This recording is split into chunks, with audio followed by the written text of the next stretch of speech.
pessoal, tudo bem com vocês? Eu espero que sim e tenho certeza que sim. Bom, hoje eu venho apresentar para vocês a parte final do áudio Vivendo Entre Dois Mundos, de Joel Goldsmith, né? Quem ouviu a primeira parte do áudio e a segunda parte, né, já deve estar bem adiantado, né, no conhecimento de Joel sobre aquilo que ele nos passa em relação a este mundo, né, esses dois mundos que nós vivemos, que na verdade nós só vivemos em um mundo, mas nós pensamos que vivemos em dois mundos, ou, em outras palavras, nós pensamos que vivemos só neste mundo material e consideramos o mundo interior apenas como algo abstrato. Então, mas é justamente ao contrário, a gente vive no mundo interior. O exterior, ele é apenas um reflexo. E eu quero responder aqui a pergunta de uma amiga, né? Que ela perguntou se existe alguém que hoje, nos dias de hoje, realiza curas como Joel Goldsmith realizava na época dele, né? E eu vou dizer uma coisa para você, sim, sinceramente. Existe sim. O problema é que ninguém sabe disso, né? E a mídia não mostra isto. Todas as mídias não estão interessadas em mostrar esse tipo de coisas. Não importa para eles. O que importa para eles é transmitir coisas ruins, coisas que deixam as pessoas apavoradas, né? Cheias de medo, porque é uma coisa que eles querem, dominar o mundo, e a única forma de dominar o mundo, ou melhor, as pessoas, é através do medo, do desespero, e isto é uma coisa que a mídia faz. Então não interessa para ela mostrar coisas boas. Se você assistir jornal, você vai ver apenas 0,1% de uma notícia boa. Você não vai assistir nenhuma notícia que seja positiva para nós. Só notícias ruins. 99,99% são notícias ruins. Então existe sim, e isso a mídia não mostra, e ela não tem interesse nenhum em mostrar. Mas tudo bem, né? Isso aí já é um assunto do mundo, das pessoas, porque enquanto as pessoas estiverem interessadas só nessas coisas que a mídia passa, que a mídia gosta e transmite para nós, eles vão continuar transmitindo esses tipos de reportagens de notícias ruins, notícias péssimas para a evolução espiritual da humanidade. Mas existe sim. Antigamente nós víamos pessoas chamadas curandeiros, né, que realizavam curas. Eu mesmo já tive esse tipo de experiência, né, que foi uma espécie de milagre praticamente o que aconteceu comigo quando eu era criança praticamente, né. Eu tinha em torno de 11 anos. Mas hoje em dia as pessoas se tornam muito materialistas, então fica meio difícil a conexão com o ser real. E outra coisa, essa materialidade que as pessoas hoje atribuem tanto a elas, né, e às outras pessoas em volta, o egoísmo que cresceu muito, a ganância, o enganar os outros, todas essas coisas negativas que cresceu muito de 30 anos para cá, ou 20 anos para cá, né, para frente. Isso se tornou tão materialista que as pessoas não conseguem mais se conectar com o seu eu interior, com sua alma, né? E outra, inventaram muitos métodos de curas, até curas baseadas no poder da mente, né? Em pedras, usando pedras, flores, essas coisas todas, muitos outros tipos de terapias que a gente vê por aí. Isso tudo é materialismo, e isso é criação da mente do homem, e não tem nada a ver com Deus. com o nosso eu verdadeiro. Então isso desconecta nós da nossa verdadeira essência. Em outras palavras, todos nós estamos desconectados da nossa verdadeira essência. Mas eu tenho certeza que existem pessoas aí nesse mundão aí fora e ainda que realiza curas como Joel Goldsmith realizava. Só que isso é uma coisa que vem da alma. É um dom de Deus. Não adianta a pessoa querer fazer isto com a mente ou simplesmente por ela querer ter esse tipo de poder de curar as outras pessoas. Isso não é uma coisa nossa, nem nós não temos capacidade alguma. Todo dom, todas as coisas boas que nós temos, tudo aquilo que é positivo, que é bom para nós, é dom de Deus. É a graça de Deus manifestada em nós. Nós não temos nada por nós mesmos. Não possuímos nada, não somos nada. Todo dom é de Deus e se Deus der esse dom para uma pessoa, a pessoa vai manifestar esse dom. Mas isso tem que ser uma coisa que venha de Deus, da alma. A mente pode curar? Ela pode curar temporariamente. As pessoas podem usar o poder da mente para curar temporariamente. Assim como remédios mesmo também a pessoa pode usar para se curar temporariamente. Mas a doença volta. Se ela não volta de uma forma, ela volta de outra. Entendeu? E a cura definitiva mesmo é só quando a pessoa desperta para a sua essência. Porque aí a pessoa não vai mais se importar com aquilo que acontece no físico dela.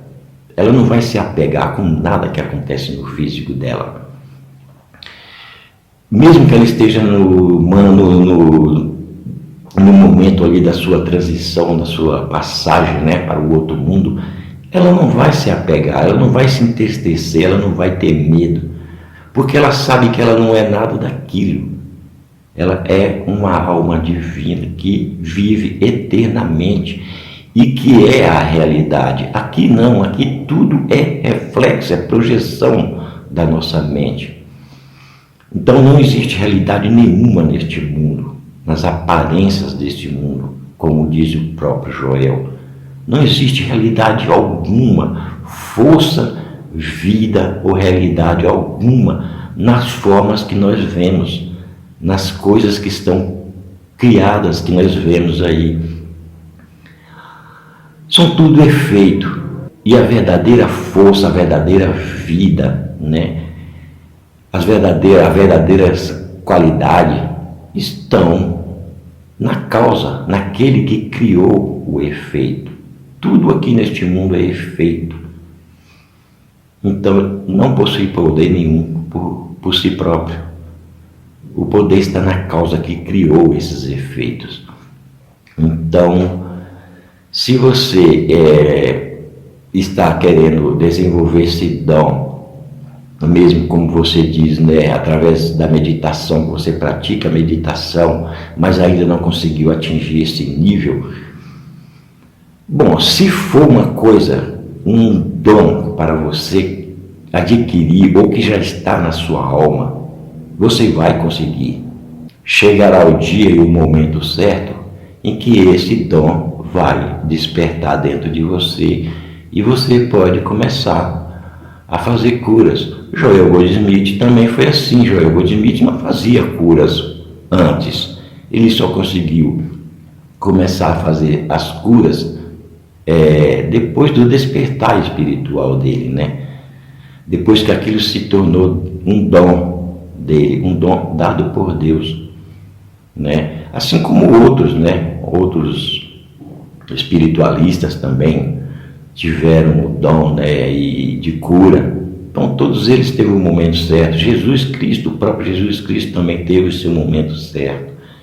Ele já não chegou e já foi curando as pessoas. Não, ele passou 30 anos da sua vida e só depois daquela tentação que ele teve no deserto, né, que ele começou a fazer as curas, até um ponto em que a mãe dele lá pede para ele fazer alguma coisa quando aquele vinho naquela festa acaba, e ele olha para Maria e fala que, mulher, o que tenho eu contigo? Ainda não é chegada a minha hora.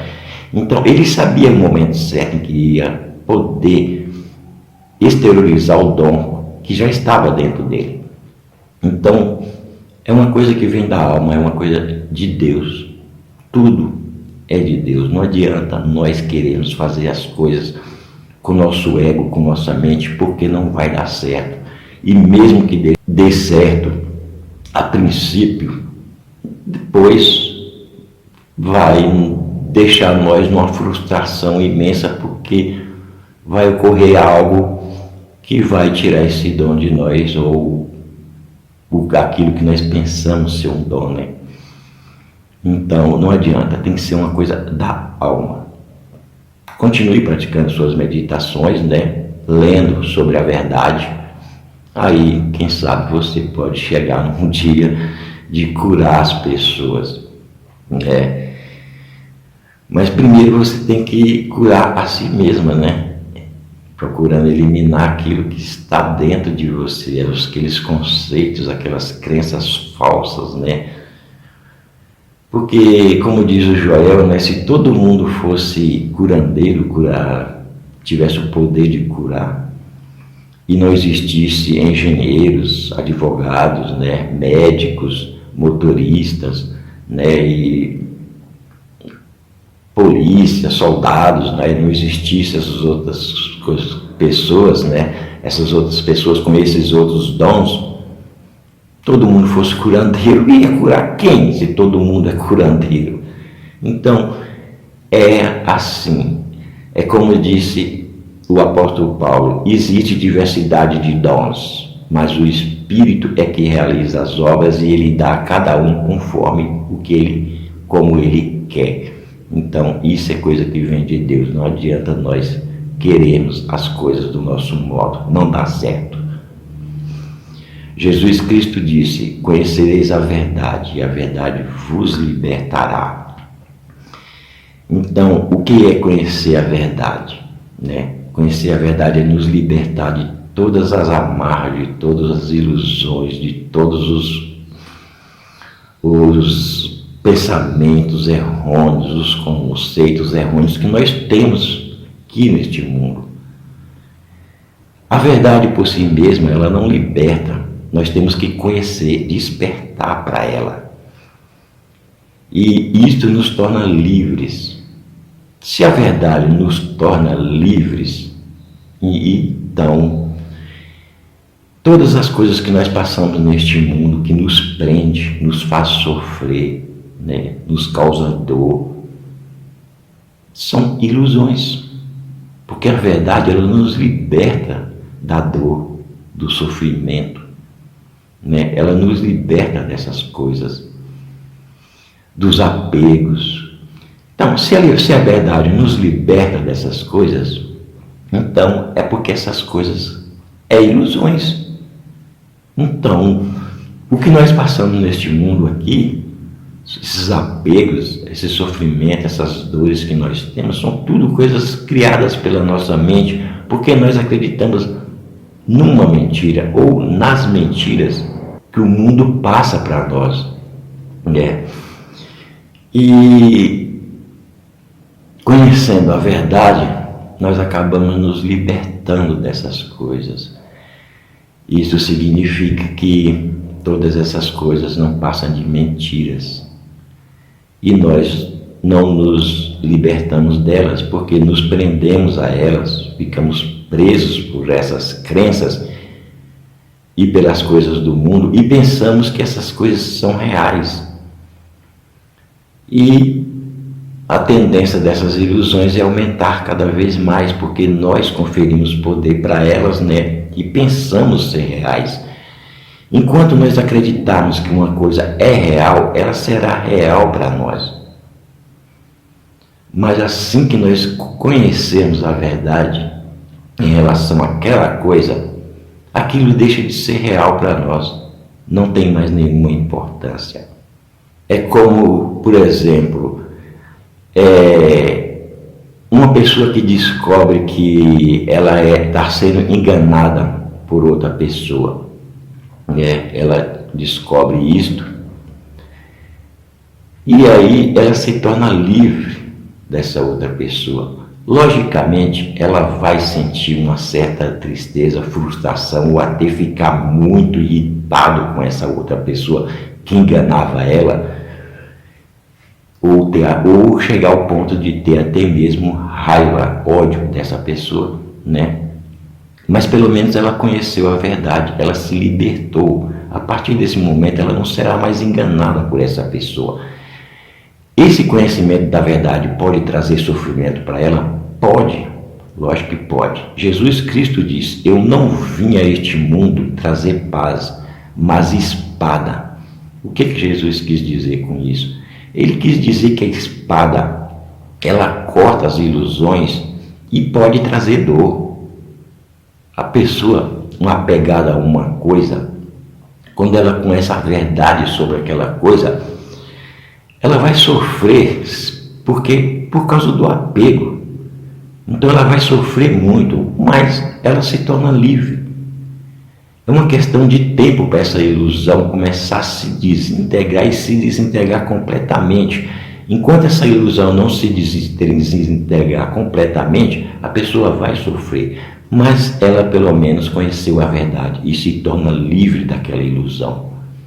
Então, a verdade ela é assim, ela pode trazer dor, ela pode trazer sofrimento, mas no final ela sempre liberta, porque nós vai se libertando daquilo que nos fazia sofrer, como por exemplo, a gente, no caso da pessoa que nos enganava, a gente se liberta dessa pessoa, nós não queremos mais nada com essa pessoa, a gente se torna livre dela e dos enganos dela. A gente fica revoltado com o fato de ter sido enganado por muito tempo, porque nós somos egoístas, nós apegamos às coisas. Nós devíamos ficar felizes, alegres com o fato de termos descoberto a verdade. Mas muitas vezes a verdade, ela traz uma certa dor, um certo sofrimento. Foi por isso que Jesus Cristo disse: eu não vim trazer paz ao mundo, mas espada. A espada, ela corta, ela traz sofrimento, ela traz dor. Então, é isso que acontece quando nós conhecemos a verdade. Nós nos libertamos de todas as coisas que nós temos, os conceitos, os falsos pensamentos, as crenças errôneas. Nós conheceremos diretamente a verdade. E a verdade por si só, né, quando nós conhecemos ela mesma já nos liberta disso. Nós não precisamos fazer nada, ela mesma já nos liberta daquela ilusão. Isso são apenas estados de consciência, né?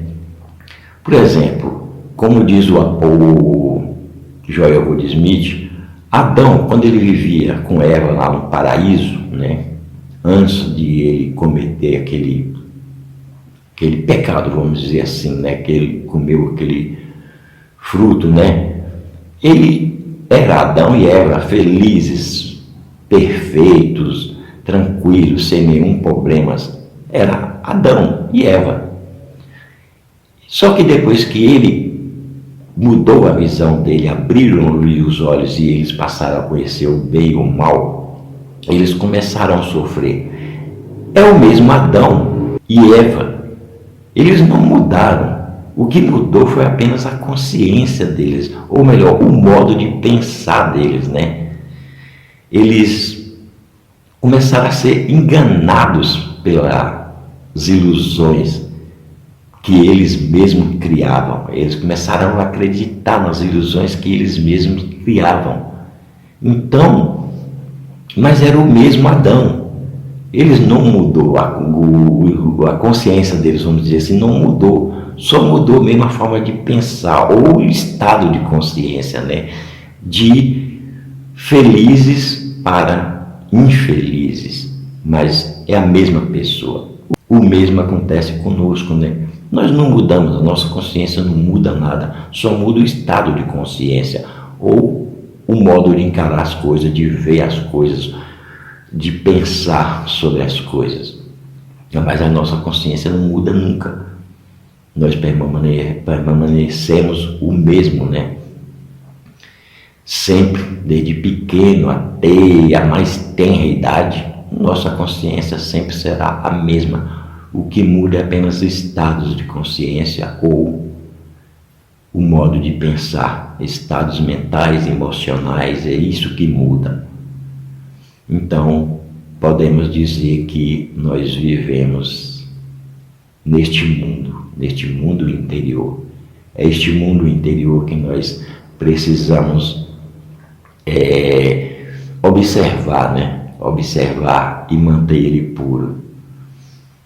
Porque o mundo exterior, tudo nele se desintegra, tudo nele acaba, mas a nossa consciência não acaba nunca.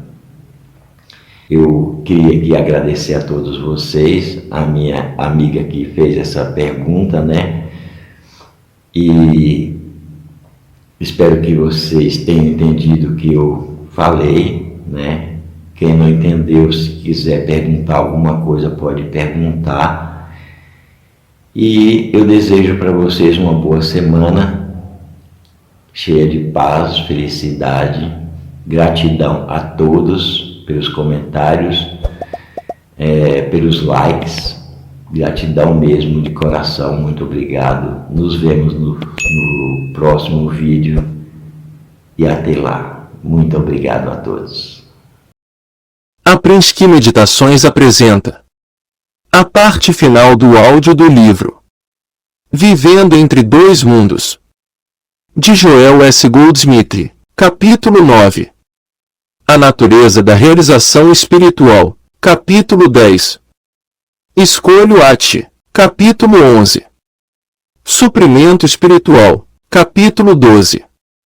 Poder e Domínio, Vivendo entre Dois Mundos, de Joel S. Goldsmith, capítulo 9. Somos instrumentos da graça através da reconciliação. Nossa realização individual vem na medida em que nos tornamos conscientemente um com nossa fonte, e essa unidade é expressa em nosso relacionamento com outro alguém. Como a consciência única é a vida de todos os seres, somos automaticamente um com todo ser espiritual, apareça como pessoa, animal, vegetal ou mineral. Se alguém diz, eu amo a Deus, e odeia seu irmão, é mentiroso. Pois quem não ama a seu irmão, ao qual viu, como pode amar a Deus, a quem não viu? João 4, 20. Em verdade vos digo que quando fizestes a um destes meus pequeninos irmãos, a mim o fizestes. Mateus 25, 40.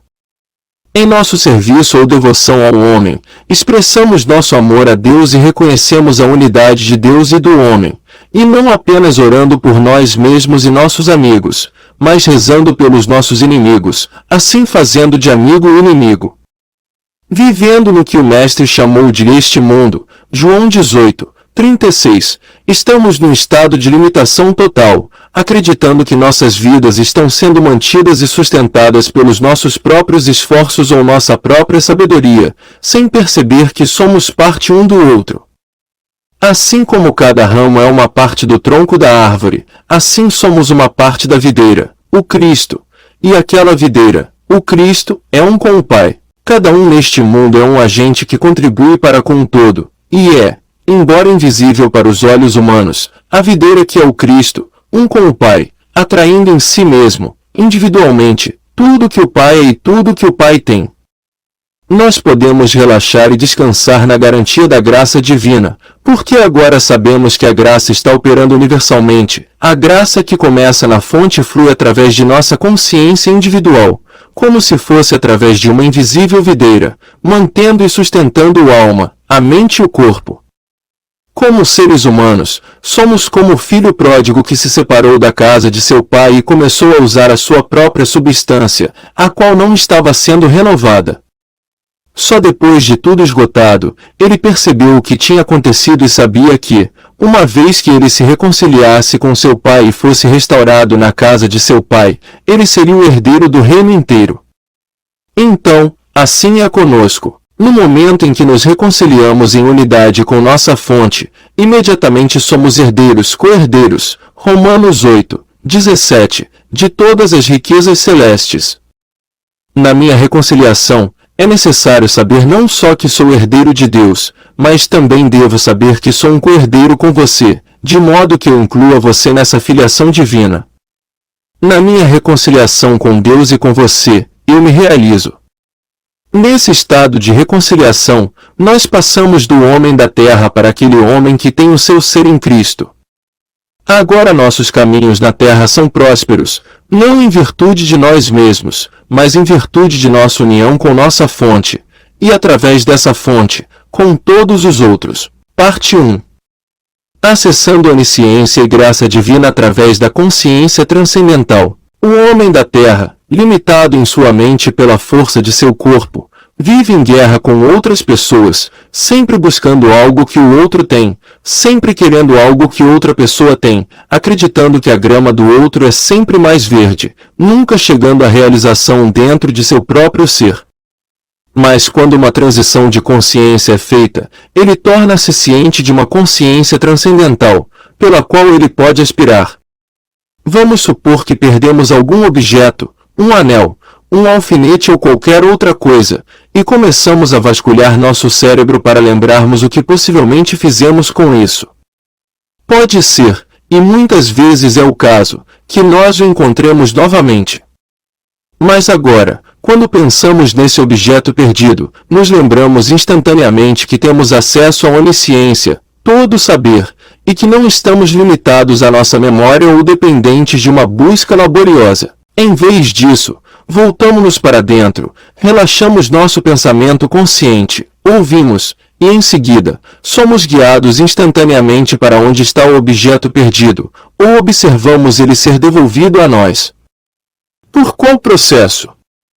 Pelo contato consciente que fizemos com a inteligência infinita que governa e orienta o universo, é a lei para todo este universo, e que agora aceitamos como nossa inteligência, como a fonte para a qual nos voltamos. Se esse objeto estiver em qualquer lugar dentro do nosso alcance, nós seremos levados a ele, e se não, por esperar pacientemente porque temos a onisciência operando em e através de nossa experiência, será de alguma forma restaurado para nós. Enquanto tivermos onipotência e onipresença, nós não podemos falhar. Em nossos negócios, na profissão ou na vida familiar, se estamos conscientes de uma necessidade, de uma discórdia, ou de uma desarmonia, em vez de nos perguntarmos o que poderíamos fazer sobre isso, vamos relaxar por um momento. Através da nossa consciência, temos acesso ao infinito, a todo saber, que está sempre presente e é o único poder, e estamos imediatamente em contato com a sabedoria necessária para trazer a solução. Não faz diferença se o que pretende se instalar é doença física, mental, doença moral ou financeira, ou uma doença das relações humanas. Na presença de Deus, tudo é dissolvido e transmutado. Deus nos deu sua divina consciência, e através do nosso acesso para isso, ela torna-se o pão, carne, vinho e água. A graça divina pode aparecer como redes cheias de peixes, ainda que, um momento antes, o mar parecesse estar vazio deles. A graça divina não nos dá qualquer coisa ou fabrica qualquer coisa para nós. A graça divina aparece como. Nunca a graça divina nos dá ou faz alguma coisa, ela dá forma a si mesma conforme a nossa necessidade do cotidiano, para mudar a consciência do homem mundano, que é inteiramente limitado em si mesmo, mentalmente, fisicamente e financeiramente. Para ser aquele homem que tem o seu ser em Cristo, precisamos conhecer essa verdade. A graça divina vive minha vida e eu vivo como um observador da glória de Deus na terra. É a glória de Deus que aparece como minha alma, mente e corpo. É a glória de Deus que aparece como frutos, como harmonia, sucesso e abundância em minha vida. Eu, por mim mesmo, separado e à parte dessa graça divina, não sou nada, nada mais do que um ramo que murcha quando é cortado fora da árvore. Mas tendo sido conscientemente reconciliado para com Deus e com o homem, agora estou pleno e completo, vivendo pela graça de Deus, com acesso a tudo que Deus é e tudo que Deus tem. Todo o bem que está fluindo como eu, em mim e através de mim, é a glória de Deus se manifestando. Enquanto eu permaneço neste Espírito de Deus e deixo o Espírito de Deus habitar em mim, eu reconheço sempre que, embora invisível, existe este ser transcendental dentro de mim, ao qual eu tenho acesso para sempre. Eu sou um com a fonte, e nesta unidade, eu sou um com o mundo humano, animal, vegetal e mineral, e os mundos além. Eu estou em unidade com a consciência de todo Filho de Deus que já existiu desde o princípio dos tempos e com cada criança de Deus que virá em expressão, até o fim dos tempos. Eu estou em união com a inteligência divina do passado, do presente e do futuro. Nenhum segredo espiritual está escondido de mim, nem não mesmo aqueles segredos que eram sabidos pelo desconhecido Krishna de milhares de anos atrás e nem os segredos que serão conhecidos pelos Budas e Cristos de daqui a 10.000 anos a partir de agora, pois estamos unidos na infinita consciência divina, que é a consciência de toda a humanidade deste planeta e em todos os outros planetas onde a consciência divina opera. Isso significa onipresença. Onipresença agora. Onipresença do que chamamos de passado e onipresença do que chamamos de futuro. Eu estou vivendo nessa onipresença agora. Eu estou agora na consciência de todos que já viveram, que estão vivendo agora, e que sempre viverão na consciência divina, pois somos todos um. Essa infinita consciência divina de Deus, a consciência do passado, do presente e do futuro, é a minha consciência neste momento. Parte 2. Unidade, uma verdade universal. Independentemente do nosso atual estado de pecado, doença, pobreza ou escravidão, nós temos acesso ao infinito através de nossa própria consciência, porque a transcendência está presente conosco e a realização desta verdade deve começar a nos libertar imediatamente. Conforme a sabedoria espiritual começa a se revelar para nós, rapidamente torna-se aparente que essa verdade tem sido revelada a nós como nossa identidade e como nosso acesso à onipresença, onisciência e essa onipotência que deve ser a verdade universal, porque é impossível personalizar o infinito ou a eternidade. E assim, somos reconciliados com o outro e com toda a humanidade. Mas se nós deixarmos um irmão fora desta família espiritual, estaremos renegando parte do amor de Deus, do universo de Deus. Nenhuma verdade que é revelada dentro de nós é para nós mesmos. É sempre assim, a graça de Deus pode fluir através de nós para aqueles que são levados a nós por luz. Ela flui através de nós para que possamos compartilhar com todos que a buscam. É por isso que toda verdade que é percebida como uma verdade de nosso ser deve ser compartilhada com todo o mundo em silêncio e em sigilo, nunca quebrando esse silêncio ou sigilo até sejamos chamados a fazê-lo. Silenciosa e secretamente, sempre que uma verdade é revelada dentro de nós, nós imediatamente abrimos nossa consciência e recebemos o mundo, percebendo que essa é a verdade universal sobre toda a humanidade, sobre o universo passado, o universo presente, e o universo ainda está por vir.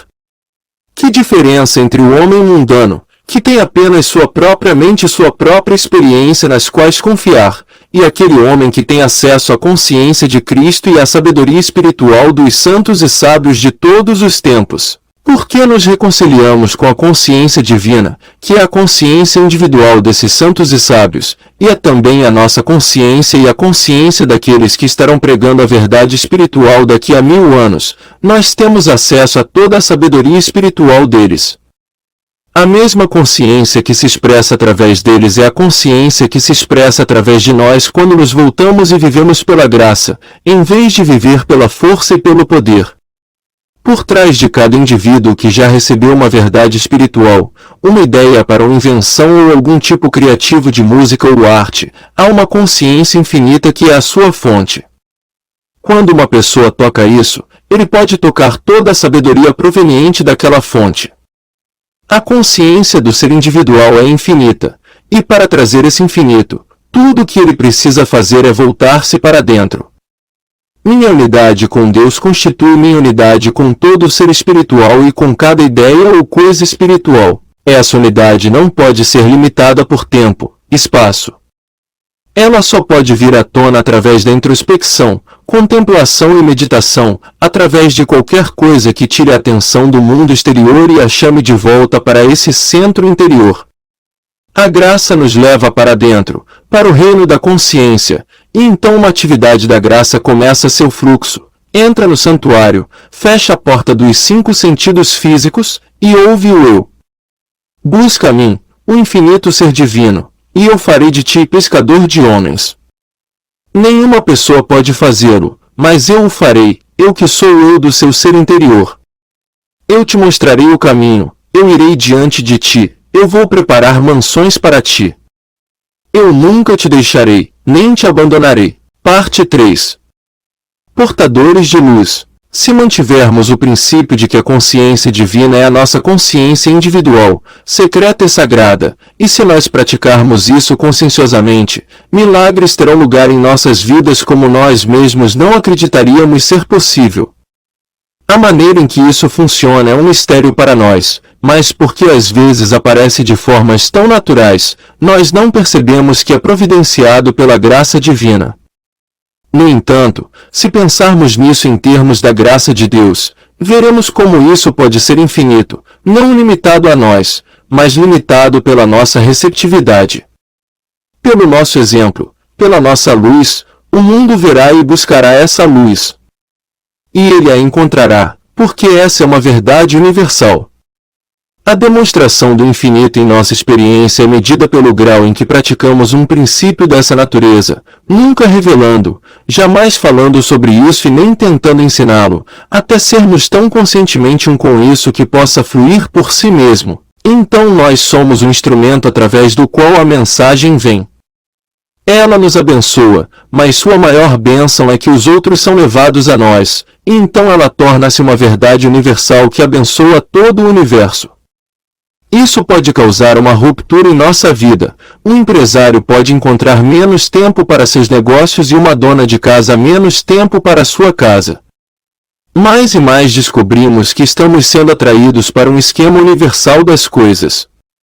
O Mestre e eu não estamos falando de um homem, mas do Espírito de Deus, que diz a partir de dentro: vinde após mim, e eu vos farei pescadores de homens. Mateus 4:19. E isso nos tira do nosso pequeno trabalho de pesca para uma atividade que permite a graça que nós descobrimos abençoar o mundo inteiro. No momento em que provarmos que a consciência infinita deste universo é a nossa consciência individual e que nós temos acesso à consciência que é, sempre foi e sempre será, então seremos chamados de pescadores de homens para sermos uma luz para o mundo. Porém, a luz não sai procurando lugares onde brilhar, assim como o sol que atravessa rapidamente os cuis e sua luz brilha e chega ao mundo todo. Então, conforme nós, em alguma medida, nos tornamos a luz, nós mantemos o que recebemos como sagrado e secreto, até que o mundo venha à nossa porta por isso. Todo o princípio da vida espiritual é que temos acesso ao infinito através de nossa consciência, e então voltamos-nos para dentro para deixá-lo fluir, tendo cuidado de nunca personalizá-lo e nem achar que nos tornamos bons ou que nos tornamos espirituais. Não, nós nos tornamos instrumentos ou transparências para a infinita graça universal. Se a personalizarmos, nós a sufocaremos e a anularemos, mas podemos aumentar seu fluxo, percebendo-a como graça infinita, fluindo universalmente. Isso não nos glorifica, mas nos deixa ficar parados como a árvore a revelar a glória de Deus. Qualquer outra coisa é atender ao ego, e o ego deve morrer tão completamente quanto o ramo da árvore que pensa que é algo por si mesmo. Então é isso que nos reconcilia com Deus e nos realiza.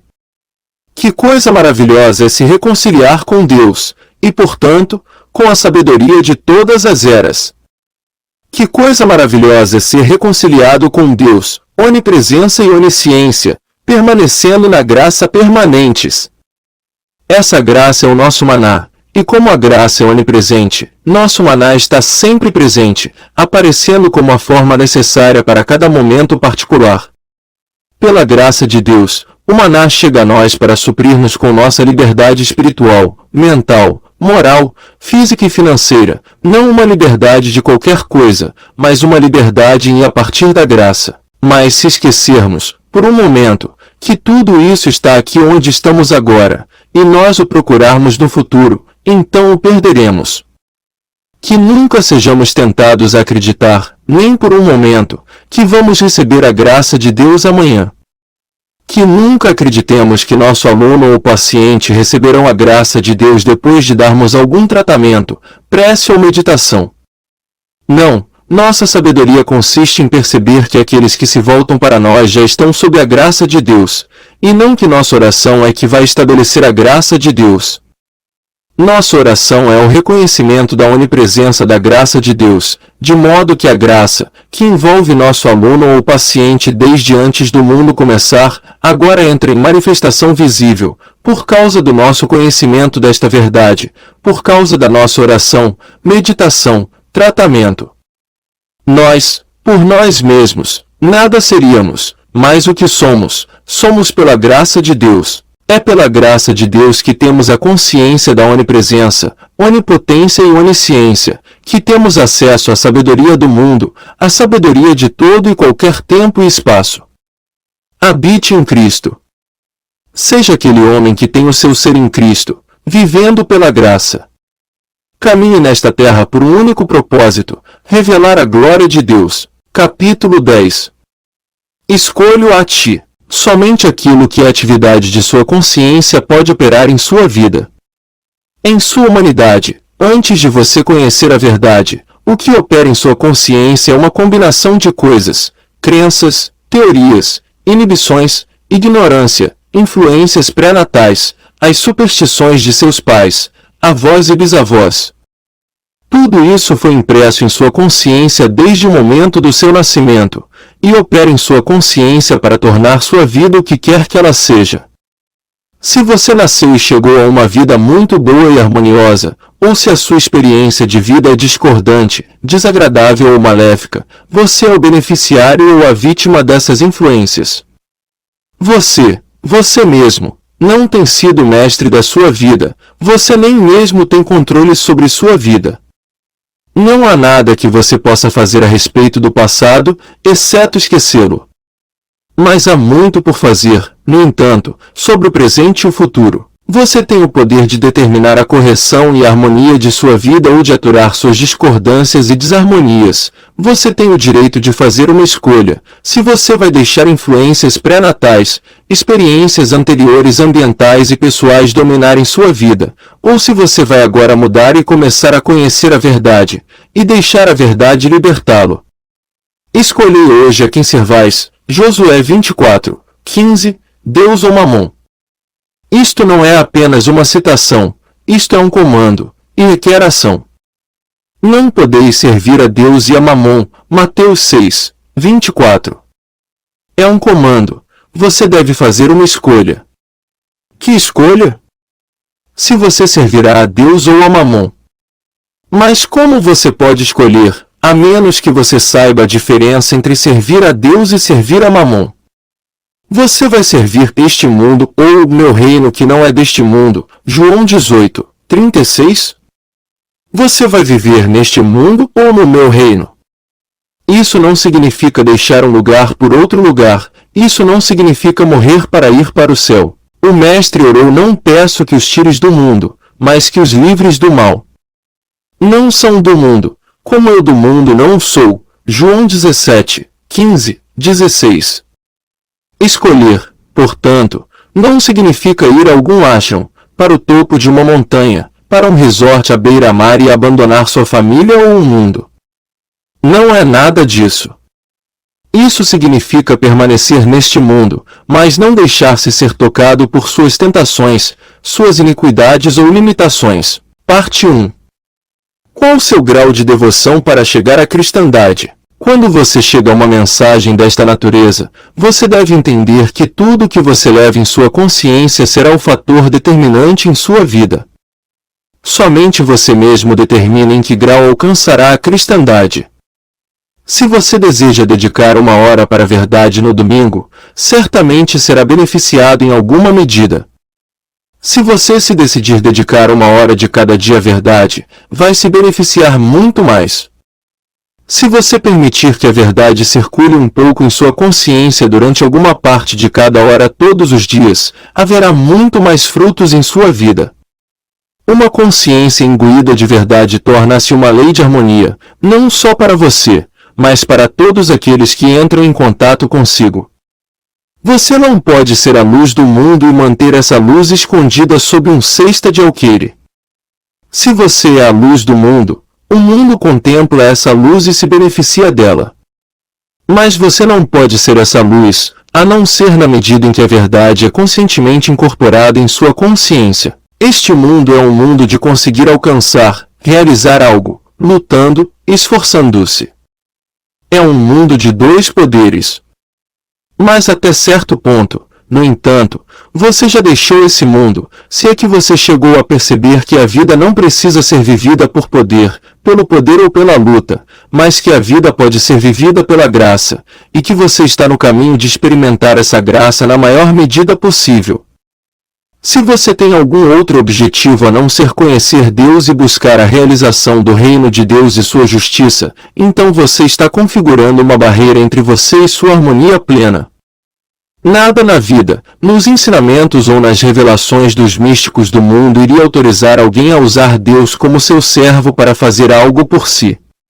Mas muitos ensinamentos místicos indicam que somos servos de Deus, filhos de Deus, sob o domínio e graça de Deus, que somos os instrumentos através dos quais Deus aparece. Parte 2. Escolha fazer de Deus um servo ou entregar-se à vontade dele. Escolha se você quer que Deus faça sua vontade e forneça tudo o que você acha que precisa, ou se você deseja entrar em um reino espiritual da vida em que você entrega sua vontade a Deus. Não a minha vontade, mas seja feita a tua vontade. Mateus 26, 42, em mim. Tua graça é minha suficiência, não o que eu te digo que preciso ou quero. Eu renuncio às minhas necessidades e meus desejos e aceito tua graça. Pai, que tudo sabes dentro de mim, alimenta-me de acordo com tua graça e tua vontade. Aceite e perceba a natureza de Deus como onisciência, como todo saber. Não peça por nada, não procure por nada, permaneça dentro de si mesmo em uma expectativa pela graça de Deus, pelo amor de Deus, paz, abundância e companheirismo. Quando você tem esse companheirismo, ele aparece exteriormente como a companhia humana adequada. Quando você tem a abundância de Deus, ela aparece externamente em uma forma infinita que o abençoa, sem amaldiçoar. Sua mente não tem que trabalhar, porque você está se voltando para dentro apenas com o propósito de receptividade, de receber a bênção da graça de Deus. Então escolha neste dia se você vai estar neste mundo e pensar em si mesmo como um ser humano buscando Deus por suas necessidades diárias ou se você vai se aceitar como filho de Deus que é herdeiro de todas as riquezas celestiais. Escolha, agora mesmo, e se você escolher ser filho de Deus, nunca ore a Deus por qualquer coisa, exceto que seu Espírito esteja com você, que sua graça seja realizada dentro de você, e não que Deus faça algo por você, mas que você desperte para a sua presença. Ao tomar essa atitude, você ouvirá o Mestre dizer a você, eu vos dou a minha paz, não como o mundo a dá, João 14, 27, não como você acha que pode precisar ou querer isso, mas a minha paz, a paz divina, a paz que é sabedoria e amor, a paz que não vai te enganar e nem vai faltar em quantidade ou qualidade. Parte 3. Escolha entre servir ao bem e ao mal ou servir à onipotência. Você é chamado a escolher se vai aceitar dois poderes ou se você vai descansar na onipotência. Deus é onipotente, então não há outro poder, e assim, o mal não é um poder na presença de Deus. Pecado, doença, depressão, desemprego e necessidade não são poderes na presença de Deus. Porque Deus é onipotente, o Todo-Poderoso, você nunca busca o poder de Deus para qualquer coisa, sob qualquer consideração. Você não precisa disso. Tendo onipotência, não existe nenhum outro poder. Entretanto, você não faz uma declaração geral de que esse mal, pecado, doença e falta não são poder. Você reconhece que, na realizada presença de Deus, o mal não é poder, na percebida presença de Deus, o erro não pode existir, seja uma condição do tempo, de comida, de veneno, ou uma condição de balas ou bombas. Na presença do Todo-Poderoso, não há outros poderes. Não pode haver um Todo-Poderoso e outros poderes, e este Todo-Poderoso está presente em todos os lugares. Bem onde você esteja, seja na estrada, em adultério, em doença ou na cruz, Deus está ali no meio de você. Deus já é onipresente, é toda a presença. Deus já é onipotente, é todo o poder. Deus já é onisciente, é todo o saber. Portanto, não vá a Deus por qualquer coisa. Vá para dentro de si e desperte. Desperte para a percepção de que Deus é, que Deus já está. Tudo o que o Pai tem está aguardando o seu despertar, a sua aceitação, sua realização. Escolha aceitar a onipresença como a única presença quando você é ignorante do Espírito. É provável você que olhe para o seu bolso vazio, seu corpo doente ou mente pecaminosa e declare sua miséria. Mas se, nesse momento de miséria, você percebesse que a lei do amor, da vida de Deus, está operando em você agora como onipotência, onipresença e onisciência, você tomaria a postura de um observador. Em dias, semanas ou alguns meses, o pecado e a doença deixariam seu corpo e a miséria deixaria sua mente. O reino de Deus está dentro de mim, a totalidade de Deus. Deus é o princípio criativo do meu ser, sua manutenção e princípio de sustentação.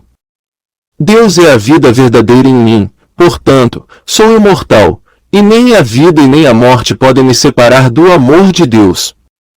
Eu estou sob a jurisdição de Deus. Seja sobre um plano de vida, um futuro plano de vida, ou algum plano anterior de vida, eu sempre sou inseparável e indivisível de Deus. Se você incorpora isso conscientemente em sua vida, você manifesta isso na sua experiência cotidiana. Mas se você não incorpora-o conscientemente em sua vida, então a verdade não pode libertá-lo. Você está aprisionado em qualquer forma de carência ou limitação? Está na escravidão da infelicidade?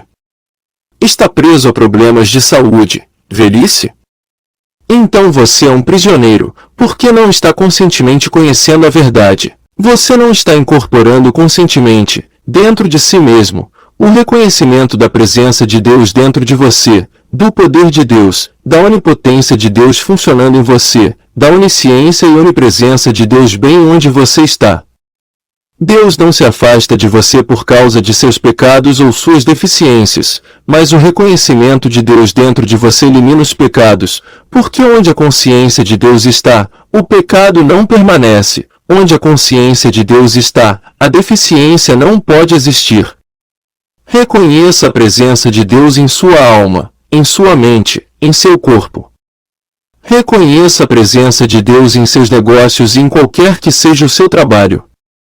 Sempre reconheça Deus como a fonte. Parte 4.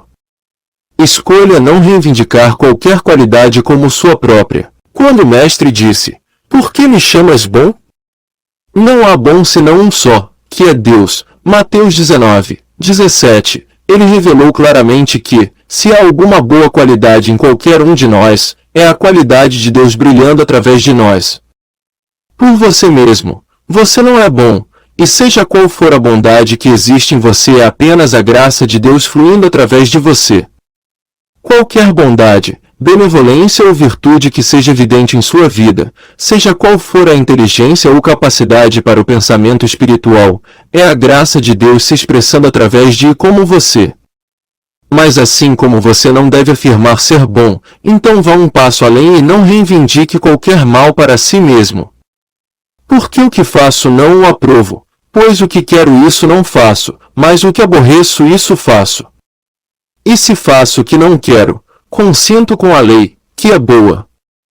De maneira que agora já não sou eu que faço isto, mas o pecado que habita em mim. Romanos 7:15-17. Paulo reconheceu a potencialidade para o mal nele como a mente carnal, e não ele mesmo. Sempre é a mente carnal que é o tentador, tentando você acreditar que Deus está separado e à parte de você. Então, se o mal vem na forma de um desejo pecaminoso ou na forma de doença, aprenda a reconhecê-lo como uma tentação, não como parte de você, mas como algo que está tentando você acreditar em uma entidade ou um poder separado de Deus. Não identifique o mal consigo mesmo, mas também lembre-se não identificar o bem consigo mesmo. Identifique todo o bem como de Deus. Identifique a si mesmo como a transparência através da qual as qualidades e as quantidades do Pai estão aparecendo. Tudo é possível quando você não reivindica quaisquer qualidades, virtudes ou quantidades como suas, mas reconhece que você é o instrumento através do qual a graça de Deus está agindo. Isso é escolher. Escolha não ser uma porta de entrada ou saída para a mente carnal, sobre a qual Paulo nos diz, pois não é sujeita à lei de Deus, nem, em verdade, o pode ser, Romanos 8, 7, e diz também para não sermos como o homem natural, que não compreende as coisas do Espírito de Deus, 1 Coríntios 2, 14. Escolha não ser esse homem da terra, mas ser o Filho de Deus. Parte 5. Escolha ser o portador de bênçãos onde quer que você vá. Conforme você olha para os que estão ao seu redor, caminhe na lembrança de sua filiação e deixe que a graça de Deus faça de você o filho que abençoa quem quer que você encontre. Carregue em sua consciência uma paz, aquieta-te para os erros deste mundo. Enquanto você se senta em sua casa, perceba a paz de Deus sobre você e sobre aqueles que fazem parte da sua consciência. Quando você entra em um hotel para registrar-se, ou em um restaurante ou avião, lembre-se que a paz de Deus o abençoa e abençoa o lugar onde você está. Onde quer que você vá, leve a paz de Deus consigo, porque a paz de Deus não é dada a você por você. Em vez disso, você começa a perceber, esta é a paz de Deus e a graça de Deus que eu devo transmitir. O que Jesus fez com a graça de Deus que estava com ele? Ele saiu para o litoral ou para uma montanha para viver com ela para si mesmo ou ele correu à terra, dando a paz para todas as almas perturbadas que vieram a ele? O que Gautama, o Buda, fez, depois que ele sentou-se sob a árvore Bodhi e recebeu o Espírito de Deus? Ele imediatamente correu toda a extensão da Índia, estabelecendo ashrams, lugares onde as pessoas poderiam ser curadas e abençoadas. O que Moisés faz depois que ele teve sua experiência no topo da montanha de falar com Deus e ter seu nome revelado? Ele conduziu os hebreus para fora da escravidão, com o risco de sua vida. O que Elias fez com a graça de Deus? Mesmo quando estava sendo perseguido, ele ficou esperando pelos 7.000, todos os joelhos que não se curvaram a Baal, 1 Reis 19, 18, para que ele pudesse voltar e transmitir a eles a graça de Deus que tinha recebido. A graça de Deus o alimentou, sustentou e apoiou, assim como alimentou e apoiou a Jesus Cristo em seu ministério. Todos que receberam o Espírito de Deus foram ordenados a passá-lo, de um jeito ou de outro, a todos aqueles receptivos e responsivos a ele, em sua comunidade e no mundo. 48 horas depois que eu recebi minha primeira experiência espiritual, eu já estava fazendo o trabalho de cura. Isso não significava que eu deveria receber a graça de Deus e ter a experiência de ordenação apenas para que eu pudesse ser saudável, rico e sábio para o resto de meus dias, mas sim que eu pudesse ser um instrumento para o Espírito. As macieiras, os pessegueiros e as pereiras não usam seus próprios frutos. Eles são alimentados e sustentados pela vida divina, mas o fruto que eles carregam são dedicados ao mundo. Assim também aqueles que são parte de um ministério espiritual são alimentados e sustentados, mas provavelmente isso demanda apenas um grão do Espírito para mantê-los, e o tudo mais tem que ser derramado para todos aqueles que são receptivos. Um ministério espiritual não é apenas sagrado, mas é também um segredo. Você não anuncia o fato de que você chegou à realização de que é um filho de Deus, herdeiro de todas as bênçãos celestiais. Você mantém esse conhecimento em sua própria consciência, sagrada e secretamente, e você não abençoa as pessoas falando abertamente a verdade para elas, mas deixando silenciosamente que a paz de Deus flua através de você para elas. Você, de fato, não tem nada para dar ao mundo até que o Espírito de Deus esteja sobre você e você seja ordenado.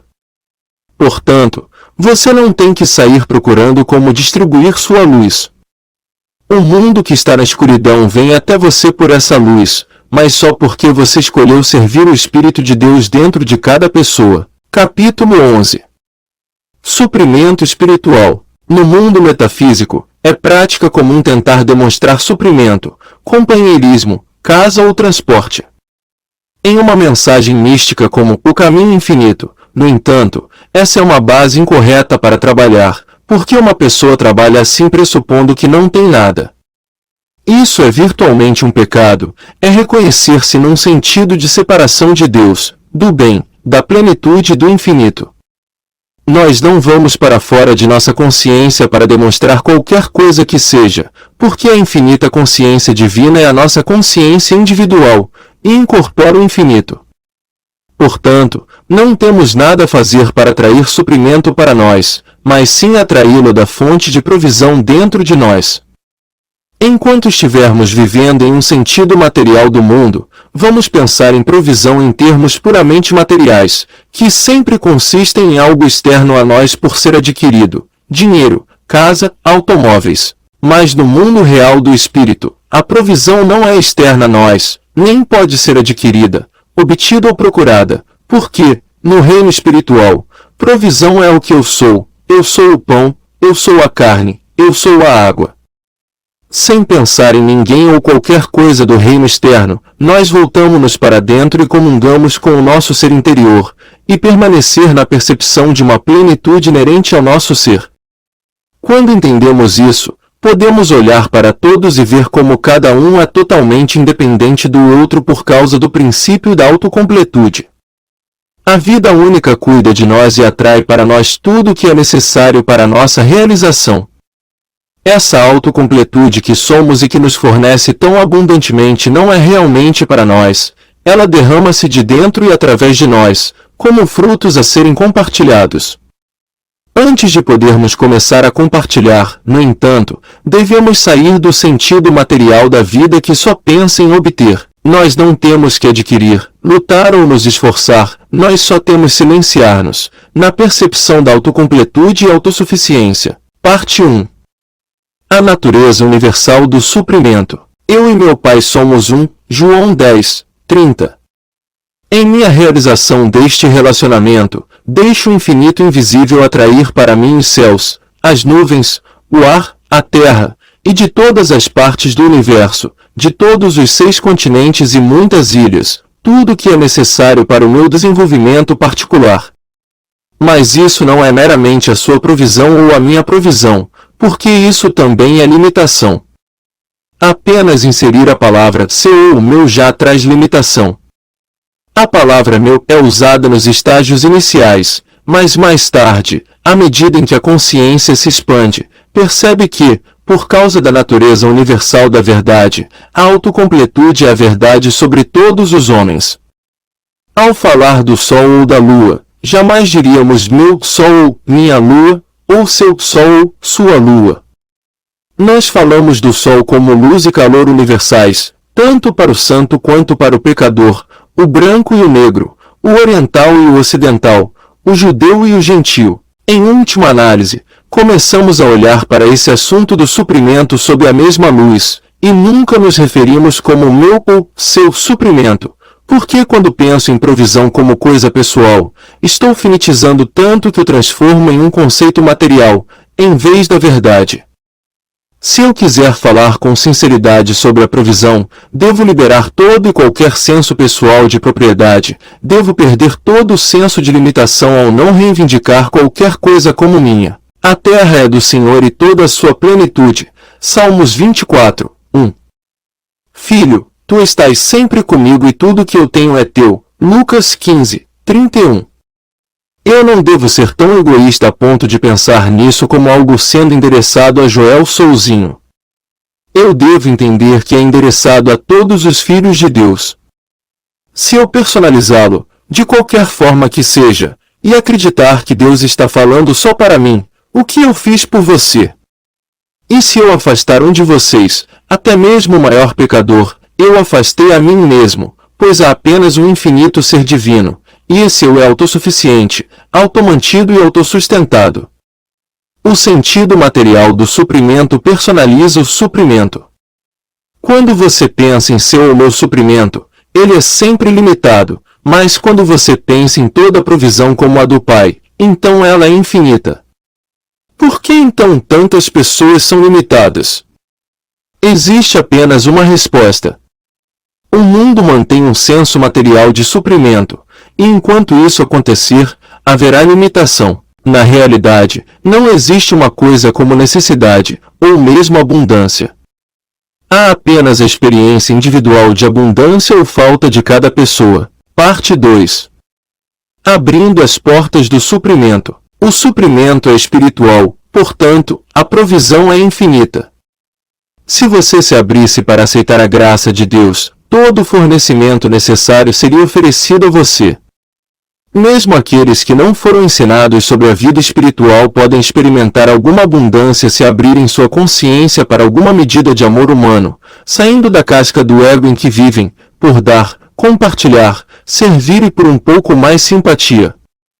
Nunca duvide que aqueles que não estão recebendo suprimento estão, de alguma forma, impedindo por si mesmas. O que eles fazem difere entre cada pessoa.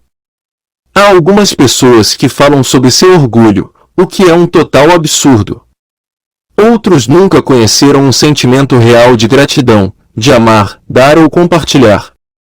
Eu não me refiro a dar aos seus filhos ou à sua família, quero dizer dar e compartilhar impessoalmente. Eles fecham o fornecimento, porque enquanto podem estar certos da porta para fora, não podem entrar pela porta de ninguém, exceto quando abrem sua consciência. De um jeito ou de outro, aqueles que sentem a privação, sentem essa falta porque eles se fecharam a porta para a abundância infinita. Isso nunca é feito premeditadamente, sempre é feito por ignorância. Chegaram à minha atenção muitas experiências de pessoas que perceberam que estavam excluindo o suprimento por não dar ou compartilhar, e quando então decidem dar o dízimo, mudam assim toda a natureza de sua demonstração, mesmo sem estarem no mais alto nível de realização espiritual, mas apenas no nível de ajudar ou compartilhar com o vizinho. Não há apenas um caminho para se experimentar a abundância, a provisão em todos os níveis de consciência. Mas a mais elevada demonstração é a demonstração da consciência da presença de Deus. É isso que satisfaz todas as suas necessidades. No nível místico da consciência, nunca se deve permitir ao pensamento insistir na ideia do suprimento como se fosse algo para ser alcançado, ganho ou mesmo merecido. O abastecimento é a realização do Eu no meio de nós, que veio para que tivéssemos vida, mas vida plenamente. Você então começa a ver a diferença entre esses dois mundos, o mundo exterior, no qual parece que estamos vivendo as coisas que estão fora, e o mundo interior, em que percebemos que, mesmo aquelas coisas que parecem vir a nós de fora, estão realmente sendo atraídas para nós pelo Espírito que está dentro de nós. Nós permanecemos na verdade de que a nossa vida invisível é que extrai do mundo exterior tudo o que é necessário para a nossa experiência individual. Parte 3. Liberando o amor impessoal. Seja qual for a área da vida que consideremos, nunca devemos nos esquecer do grande princípio da impersonalização. Todos os problemas em que nos envolvemos, não foram por personalizar Deus ou personalizar o erro? Agora devemos dar outro passo em personalizar o suprimento, para que não haja tal coisa como o meu suprimento ou o seu. O que há é a automanutenção do próprio ser, autocompletude e autorrealização do próprio ser. É na consciência de nossa relação de unidade, com Deus, que são encontradas a plenitude e a totalidade. Nesta unidade com o Pai está minha plenitude e integridade, mas não a minha separada da sua. Você tem a mesma plenitude, a mesma integridade, a mesma perfeição. Você precisa apenas despertar para isso. E nós acordamos para essa realização no mesmo grau em que podemos impersonalizar Deus, o erro, o suprimento e impersonalizar o amor. A única maneira em que podemos impersonalizar o amor e expressar o amor divino é por saber que não temos o poder de dar ou reter. Podemos simplesmente ser os instrumentos através dos quais ele acontece. Apesar de tudo que nós sabemos, no entanto, humanamente seremos tentados a amar ou reter o amor em uma base pessoal, para dar mais aqui e menos lá. Tudo isso é uma barreira para a demonstração de harmonia real em nossas vidas. Cada um de nós tem que ter um período durante o dia em que deixamos nos tornar a transparência para que o Espírito abençoe nossa casa, negócios, nossa nação, mas sem sentido pessoal dessas coisas. Humanamente, podemos ter uma maior afeição por um do que por outro, e isso é assim porque os outros são responsáveis por isso. Na verdade, eu possivelmente não poderia dar mais afeto humano para aqueles que não estão dando ou compartilhando, e porque eles não o estão solicitando. Aqueles que clamam por afeição no maior grau recebem a maior medida disso. Isso, eu admito, é verdade do ponto de vista humano, mas isso não me impede de pelo menos uma vez por dia entrar no meu interior em quietude e perceber que eu não estou dando e nem retendo o amor a ninguém. Eu sou agora a transparência através da qual a graça de Deus abraça todas as pessoas em todos os lugares. Então, a receptividade deles lhes trará uma vida mais plena, ou então a falta de receptividade os fará dissipar o bem. Eu sou responsável apenas por deixar a luz brilhar. Eu não sou responsável por fazer com que alguém abra a porta para recebê-la. Essa função é sua. Nosso maior presente para este mundo não é nosso serviço pessoal para nossa família. Nosso maior valor é a medida que podemos ficar em silêncio para sermos uma transparência tão clara que o amor de Deus possa fluir em nossa casa, trabalho e nação. Isso é amor impessoal e é esse amor impessoal que atende às necessidades tanto individuais quanto coletivas. Em alguns níveis da vida humana, uma pessoa deveria ser humanamente muito amorosa, caridosa e benevolente, porque esse é o seu único acesso à paz e à harmonia. Como ela dá, ela também deve receber. Como ela semeia, então ela colhe. Mas não no nível espiritual. Nesse nível, a mais alta experiência espiritual é o amor divino, e isso não é um amor que você ou eu podemos dar ou reter. Isto é algo que flui através de nós e opera por si mesmo no nível humano. A provisão é infinita, mas deve haver receptividade. Todos dirão, eu vou receber todo o suprimento que você vai me dar, mas não funciona dessa maneira.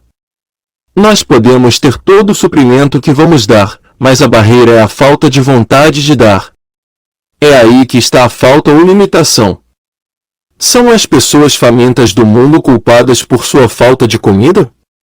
Não, ninguém mais culpado do que nós quando éramos ignorantes desta verdade, ou do que nós somos culpados porque não desfrutamos de maior harmonia. Aqueles que estão passando necessidade estão excluindo o suprimento por causa de sua ignorância. Alguns permitiram que sua natureza se tornasse desamorosa, e onde não há amor, não há abundância. Eles tornaram-se estéreis, separados da fraternidade dos homens.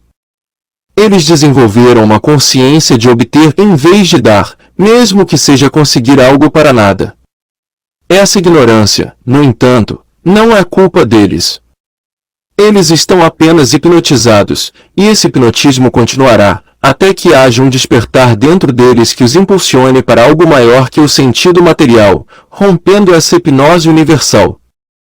Faça uma prática de uma vez por dia se sentar em silêncio, sem dar amor humano a quem quer que seja, mas, por outro lado, sem ter emoções negativas, sem ódio, inveja, malícia, vingança ou indiferença. Nada disso e nem desejo de amar alguém. Sente-se em silêncio por um momento e deixe o Espírito de Deus, o amor divino, fluir através de sua consciência para seu lar, para sua família, para os vizinhos, para a cidade, o Estado, a comunidade, a nação e, finalmente, o mundo. Tua graça é a suficiência deste mundo. Que a tua graça esteja no mundo e seja realizada na consciência de todos os seres humanos. Que a tua graça se estabeleça assim na terra como no céu. Então fique em silêncio por alguns momentos enquanto o Espírito flui. Você não deu amor. Você não reteve nenhum amor. Você não foi desamoroso. Você apenas fica em silêncio, e deixa a pequena e silenciosa voz ser ouvida por toda a consciência da humanidade. Capítulo 12. O poder e o domínio. Existem dois mundos. Existe o mundo do homem da terra, que não está sob a lei de Deus, e há o mundo do Filho de Deus, o mundo do universo espiritual, em que a vida é vivida não pelo pensamento, mas pela divina graça. Se, por um lado, nós já sabemos sobre este mundo exterior, por outro, nós ainda não sabemos o suficiente sobre a vida pela graça. Deus nos deu domínio sobre tudo existe entre o céu e o fundo do mar. Mas pouco a pouco nós renunciamos ao nosso domínio e tornamo-nos os filhos pródigos. Nós viramos as costas ao reino de Deus e vivemos em um sentido material do mundo feito de seres humanos, rastejando aos pés de algum Deus desconhecido, orando por migalhas, enquanto, o tempo todo, o verdadeiro Deus, no meio de nós, nos fez herdeiros do reino inteiro.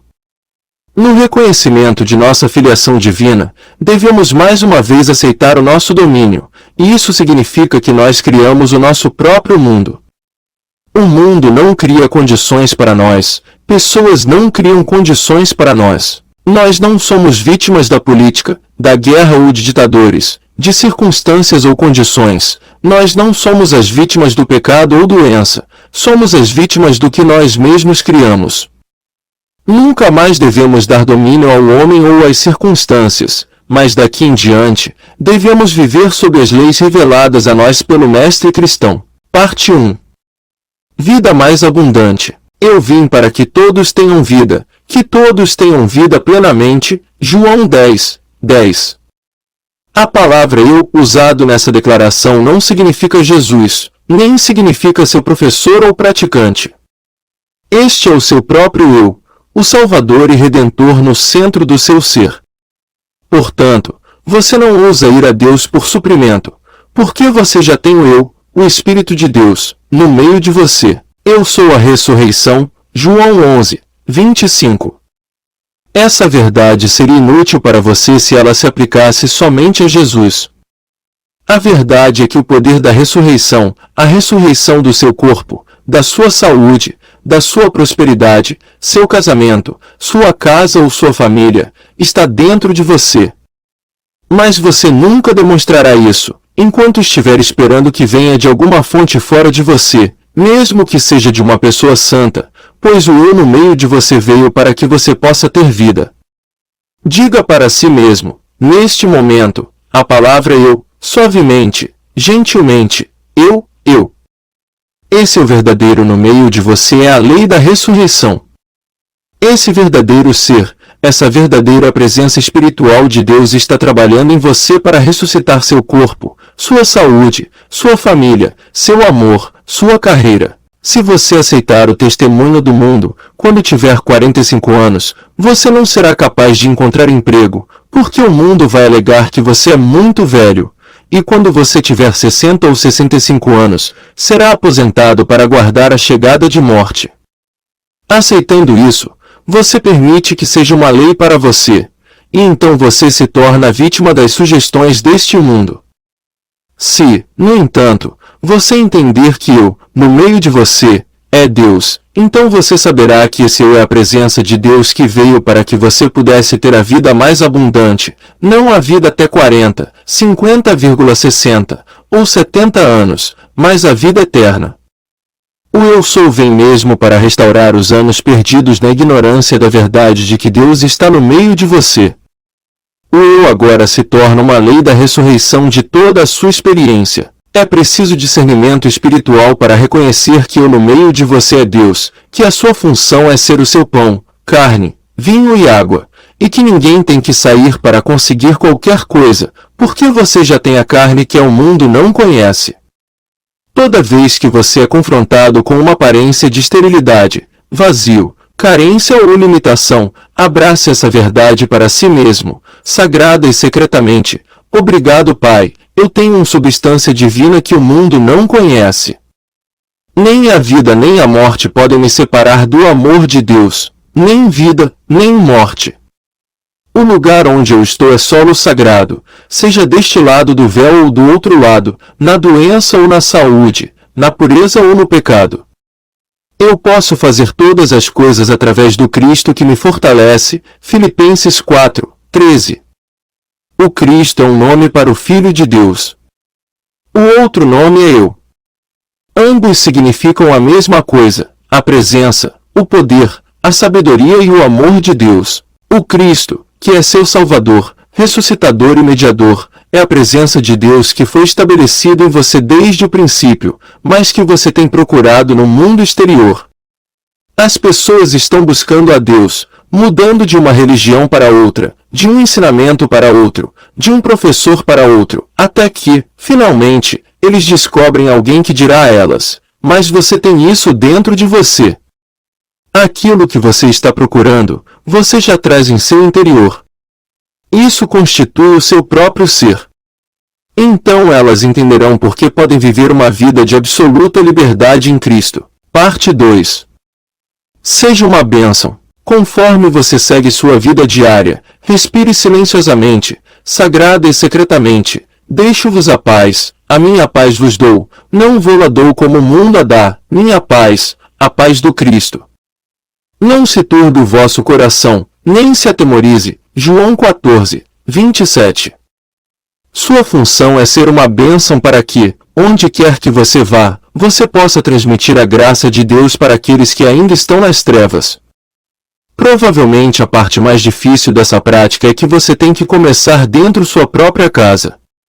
Como você os conhece muito bem, é difícil para você ver que os membros de sua própria casa são todos os santos, mas eles são. E se você os está vendo como outra coisa que não santos, você é quem está em erro, não eles, porque Deus nunca fez qualquer um que não fosse um santo.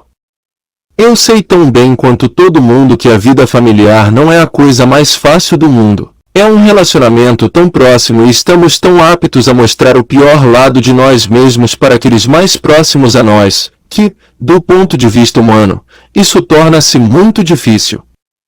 Mas não é difícil de um ponto de vista espiritual. Alguma coisa vai acontecer se você estiver disposto a sentar-se por 5 minutos todo dia para perceber a seguinte verdade. Essa é a casa de Deus, e não a minha casa.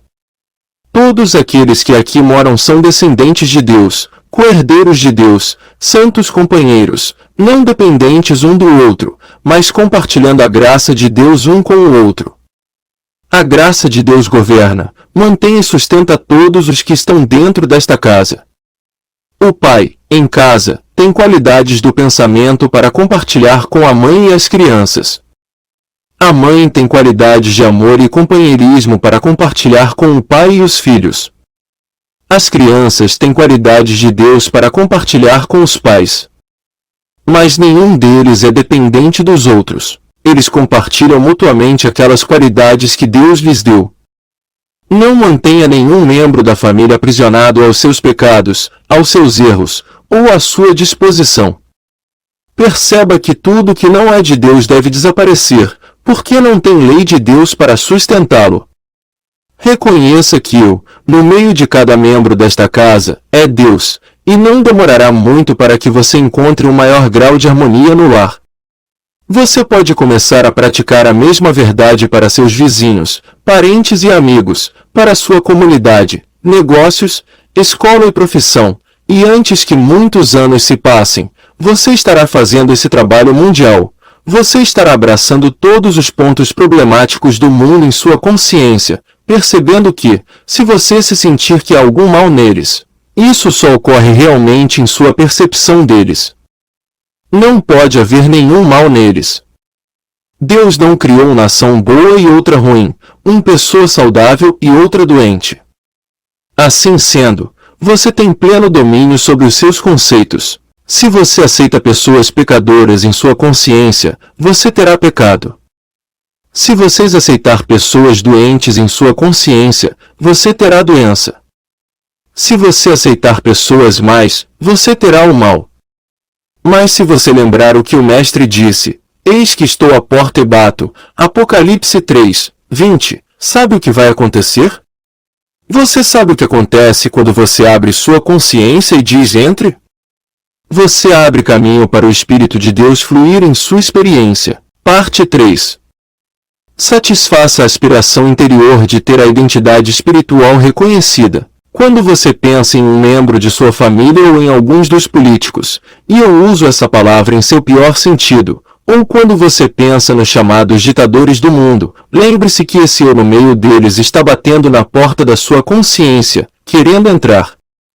Não abra sua consciência para a humanidade deles, porque você estará abrindo sua consciência para um cenário ilusório. Em vez disso, abra sua consciência para o eu de cada individual. Não pense nos membros de sua família em sua humanidade. Nós todos sabemos o que eles são na sua humanidade. Nós podemos não gostar de todos eles, mas não pense nisso e lembre-se que o eu deles está de pé na porta da sua consciência buscando admissão, e assim você vai curar todos os que estiverem receptivos e responsivos. Seu domínio em sua casa ou qualquer outro lugar consiste na verdade de que o que é chamado de este mundo, João 18:36, existe apenas em seu pensamento. Fora dele, pecado, doença, morte, falta e limitação não existem. E se você os está experimentando, você os experimenta em seu próprio pensamento, projetando a imagem para fora. Isso é como uma imagem de um filme. A imagem está, na verdade, no filme, mas é projetada na tela, e se você não conhecesse melhor, você pensaria que a foto está na tela, quando realmente está no filme. Em nossa ignorância, pensamos que há doentes e pecadores aqui fora. Mas não, eles estão em nosso próprio pensamento. Esse é o único lugar, eles não existem em outro lugar. A prova disso é que quando alguém se transforma em uma consciência iluminada, aquela que não aceita pecado ou doença, a imagem ou ilusão se dissolve e desaparece. Você pode dizer que está doente, em pecado ou na pobreza. Mas eu não posso aceitar isso, porque eu já aceitei o que a Bíblia diz, que Deus fez tudo isso que foi feito, e tudo que Deus fez é bom, e qualquer coisa que Deus não fez, não foi feito. Portanto, não pode haver tal coisa como mal, pecado, doença ou morte. Na minha consciência, eu aceito você como o Cristo. Quem pode me convencer de que você está doente, em pecado ou morrendo? Ninguém. Contanto que eu possa manter a verdade, tu és o Cristo, o Filho do Deus vivo. Nem eu te condeno, João 8:11, nem eu acho falha em ti, isso você deve eventualmente responder. Desde que eu não aceitei a sua mortalidade em meu pensamento, então ela é que deve morrer. O eu em mim está batendo na porta da sua consciência, querendo que você diga, eu sei quem tu és. Tu és o Cristo, o Filho do Deus vivo. O eu em você está batendo na porta da minha consciência, me implorando para ver você como você é, e não como você humanamente parece ser. Você quer que o veja como a imagem de Deus, do modo como você foi criado no início, antes do tempo começar. Nenhum de vocês quer que eu os veja como são humanamente. Você vem a ser reconhecido em sua identidade espiritual, de modo que, seja lá o que for mortal em você, possa ser dissolvido. Você pode ter pensado que seria assim que você seria curado, reformado, empregado ou abençoado. Essa é a isca, mas a verdade é que você vem a ser reconhecido em sua identidade espiritual. É por isso que eu estou neste trabalho. Não é para curar, reformar ou enriquecer alguém. É para contemplar e revelar a você o Cristo de sua verdadeira identidade. Como eu dou reconhecimento a Ele, em alguma medida eu o trago em expressão. De manhã, geralmente há tempo para 5 ou 10 minutos de silêncio, e se você não tem tempo, arrume esse tempo. Deixe outra coisa, espere, e então pegue aqueles que estão mais próximos de você em sua casa, comece a olhar através da aparência e reconheça que, ali mesmo, no meio deles, o Filho de Deus habita. Como você dá testemunho do Cristo de Deus neles, você logo verá como eles começarão a responder e mostrar mais de sua cristandade e menos de sua mortalidade. Continuando, finalmente estamos não tão conscientes dos seres humanos como antes, não tão conscientes de como eles se parecem ou como se vestem. Há um discernimento interior de algo que brilha em seus olhos, às vezes até mesmo naqueles que eles mesmos não sabem que está lá. Parte 4. Dando testemunho da identidade crística. Lembre-se sempre que existe um eu, de pé, na porta de sua consciência, implorando seu reconhecimento. Muitas vezes por dia, você deve fechar os olhos por um segundo e dizer, sim, eu reconheço minha cristandade, o eu no meio de mim. Aí então, quando alguém entra em sua casa, ou até mesmo em seu pensamento, lembre-se que o eu dele também está batendo à porta de sua consciência, pedindo para ser admitido. Você não sabe que uma pessoa que não está vivendo a integridade de sua humanidade não gosta de ser condenada? Ela sabe que não é realmente aquele mal. É algo que temporariamente tem domínio sobre ele. Da mesma forma, poucas pessoas realmente gostariam de ser elogiadas por sua bondade, sua benevolência ou sua virtude. Eles prefeririam dizer não, não, não. Elas sabem que isso não é uma qualidade de si mesmas. É algo que brilha através delas. Não queremos ser elogiados, mas não nos opomos a que o Cristo em nós seja louvado e reconhecido. Nós não queremos ser condenados pelo mal que fazemos, e nem o queremos fazer, é algo que nos é imposto pelo mundo exterior. O principal fator para deixar os dois mundos por um mundo é um reconhecimento do eu. O eu em mim quer que eu reconheça a minha cristandade.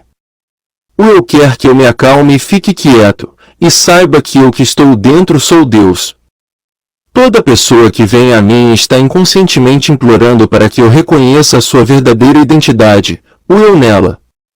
Você provavelmente não poderá dar testemunho da identidade de Cristo de seus pais, seu marido, sua esposa ou seus filhos sem uma eventual suavização e amadurecimento dos mesmos.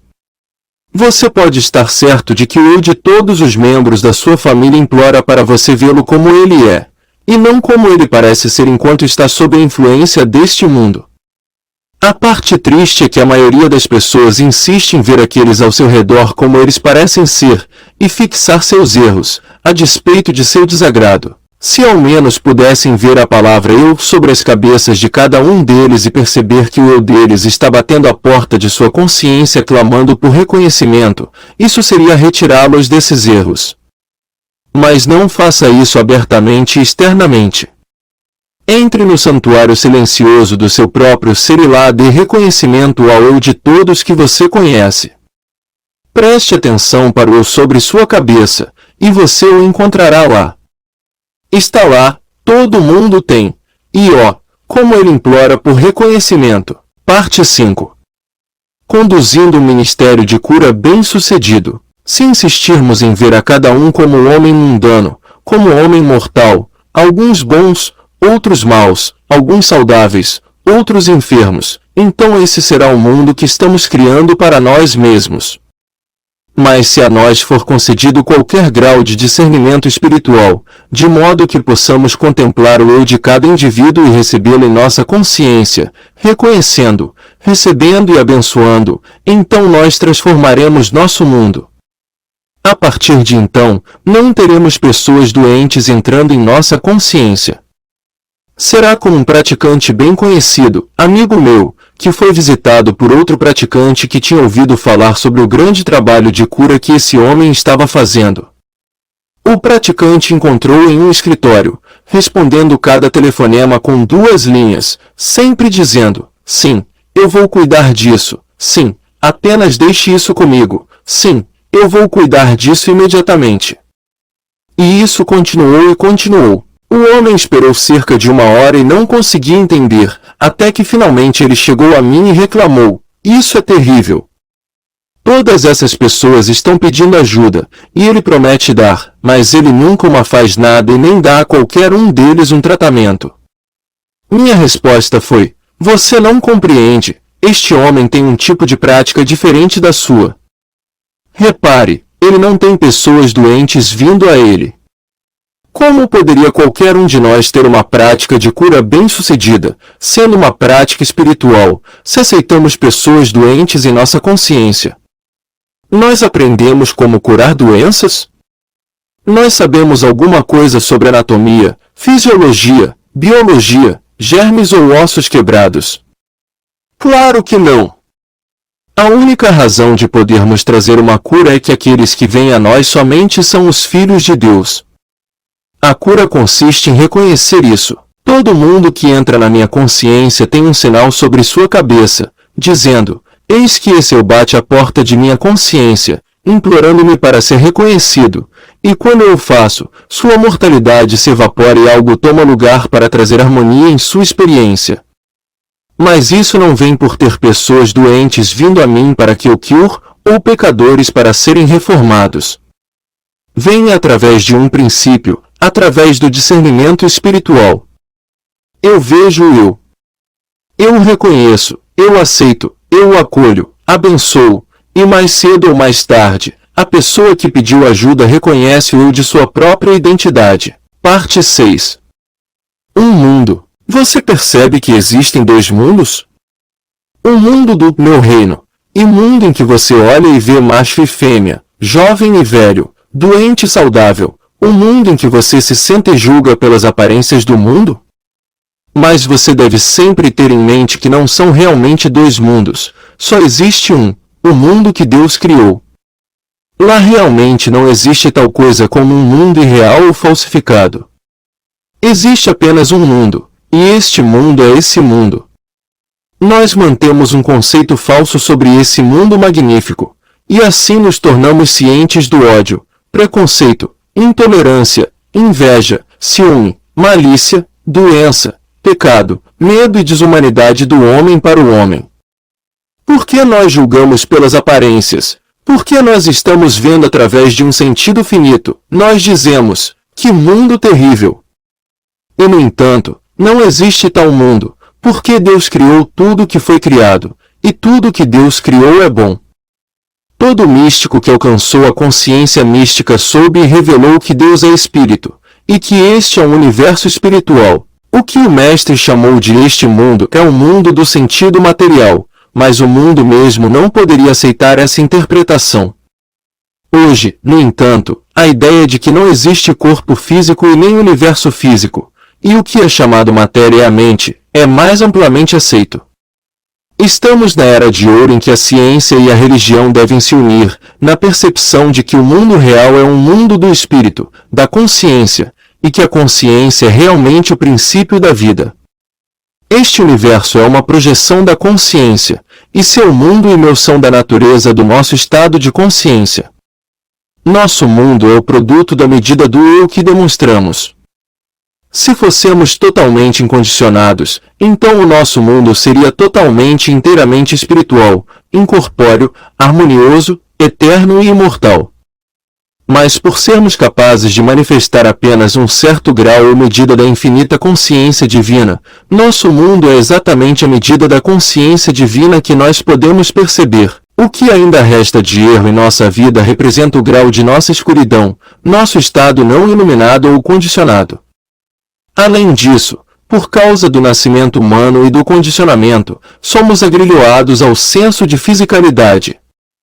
Desde o momento de concepção, um sentido físico do corpo foi construído em nós. Mas o eu não é físico, nunca entrou em uma célula, assim como o eu nunca entrou em um corpo físico. Após 35 anos de atividade em trabalho de cura, posso dizer-lhe que a única barreira para um melhor trabalho de cura é a muita limitação ou condicionamento que ainda opera em nossa consciência, e nos faz acreditar que nosso paciente tem um corpo físico, que tem que ter sua febre reduzida, seu caroço removido ou condição alterada. Conscientemente, nós sabemos melhor. Nós sabemos que somos eu, nosso paciente é o eu, incorpóreo, espiritual, harmonioso e completo. E ainda há momentos em que nos pedem ajuda em que aquele velho condicionamento antigo vem à tona e diz, o que posso fazer sobre isso? É melhor sentar-me a noite toda. Por quê? Porque ainda encontramos ocasiões para ter que sairmos da crença de que nós somos físicos e possuímos corpos físicos. O domínio vem através do reconhecimento da natureza e identidade espiritual de cada indivíduo. Isso transforma nosso mundo e nos dá domínio sobre o pecado, doença e, finalmente, sobre a morte. No reconhecimento da nossa identidade espiritual, nós agora comungamos com o que nunca nasceu e nunca morrerá. Jesus pôde dizer, antes que Abraão fosse, eu sou, João 8, 58, porque ele sabia que eu nunca nasceu, nem mesmo imaculadamente. Eu nunca nasceu e nunca morrerá. Mesmo se você crucificar e enterrar o corpo, o eu nunca morrerá. Eu estarei com você até o fim do mundo, e esse eu está sempre clamando por reconhecimento. Existe algum poder que possa limitar o eu? Existe algum poder no céu ou na terra maior que eu sou? Eu sou o único poder que existe, e além do eu, não há nenhum poder. Pondere isso, contemple isso, medite sobre isso. Encare as ondas com isso, as tempestades, depressões, epidemias e as ameaças de guerra. Enfrente tudo isso com a percepção de que não há homens maus, não há poderes do mal. Tudo que há é um sentido físico e finito de Deus, do homem e do universo.